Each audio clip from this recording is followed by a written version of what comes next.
আসসালামু আলাইকুম। আমি শারমিন ইসলাম নিয়ে এসেছি নতুন আরেকটি ভিডিও। এটি খুবই একটি সাধারণ খাবার, মিষ্টি কুমড়ার ভাজি করব আজকে আমি। যারা এই রান্নাটা জানেন তারা তো জানেনই, কিন্তু যারা নতুন রাঁধুনি তাদের জন্য আমার আজকের এই ভিডিওটি। প্রথমে আমি হাঁড়িতে দিয়ে দিব অল্প একটু তেল। আমি রান্নায় সাধারণত অলিভ অয়েলটা ব্যবহার করি, অলিভ অয়েলটা স্বাস্থ্যকর হয়। সয়াবিন তেলটা আমরা চেষ্টা করি অ্যাভয়েড করার। অল্প একটু তেল আমি দিয়ে দেব, চামিচ দিয়ে মেপে দিলে ভালো হয়, কিন্তু আমি চোখের আন্দাজেই দিয়ে দিয়েছি অলিভ অয়েল তেলটা। আর আমি মিষ্টি কুমড়া বা যে কোনো ভাজিতে আমি চেষ্টা করি রসুনটা ব্যবহার করতে। ভাজিতে রসুন ব্যবহার করলে এটা স্বাস্থ্যকর এবং খেতেও ভালো হয়। রসুন আমাদের জন্য অনেক বেশি স্বাস্থ্যকর। আমি ভাজিতে পেঁয়াজ কুচি এবং রসুন কুচি দুইটাই ব্যবহার করি, এবং সাধারণত যে কোনো ভাজিতে আমি কাঁচামরিচটা মাঝখান থেকে ফেলে দেই।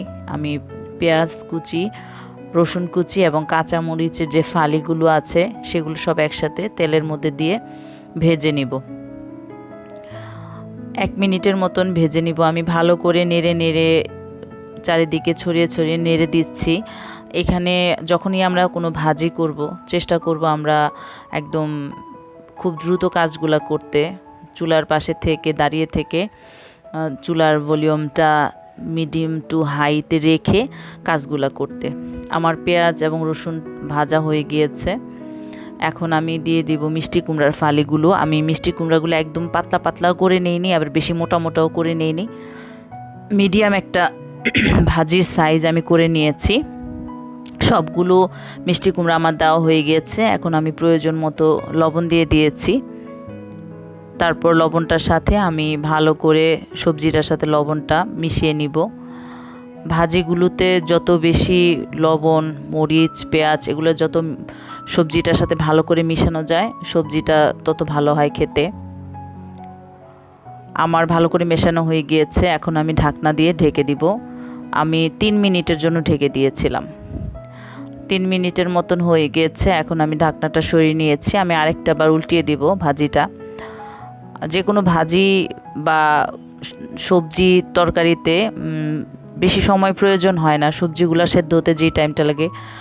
মিষ্টি কুমড়াটা এমনিতেও একটা নরম সবজি।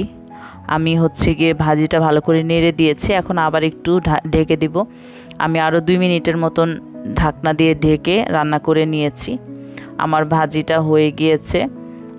একটু পোড়া পোড়া হলে ভাজি খেতে ভালো লাগে, আবার বেশি পোড়া পোড়া হয়ে গেলে তিতা হয়ে যাবে, ভালো লাগবে না, দেখতেও সুন্দর হবে না। আমি এটা একদম দাঁড়িয়ে থেকে ভাজা ভাজা করে নিচ্ছি। এই পর্যায়ে চুলার ভলিউমটা আমরা একটু কমিয়ে দিতে পারি। আমি এই সময় একটু কমিয়ে দিই যাতে চুলা হাঁড়িতে লেগে না যায়। আর সবার শেষে আমি দিয়ে দিব একটু ফ্রেশ ধনেপাতা কুচি। ধনেপাতা কুচিটা দিলে ঘ্রাণটা ভালো লাগে। আমি সবসময় ভাজিগুলাতে ধনেপাতা দিই, ফ্রেশ ধনেপাতা থাকলে দেওয়ার চেষ্টা করবেন। ধনেপাতার সাথে নেড়ে চেড়ে 30 সেকেন্ডের মতো রেখেই নামিয়ে ফেলবো। ধনেপাতা দেওয়ার পর আমি বেশিক্ষণ রাখি নাই, যে আমি নামিয়ে নিয়েছি। তৈরি হয়ে গিয়েছে আমার মিষ্টি কুমড়া সুস্বাদু ভাজি। অনেকে মিষ্টি কুমড়ার ভাজিতে চিনি ব্যবহার করে, কিন্তু আমি তা দেই না। সবাই বাসায় তৈরি করবেন, যারা নতুন রাঁধুনি তাদের জন্য আমার আজকের এই ভিডিওটি। সবাই ভালো থাকবেন, আশা করি সবাই আমার পাশে থাকবেন। আজকের জন্য এই পর্যন্তই। আল্লাহ হাফেজ।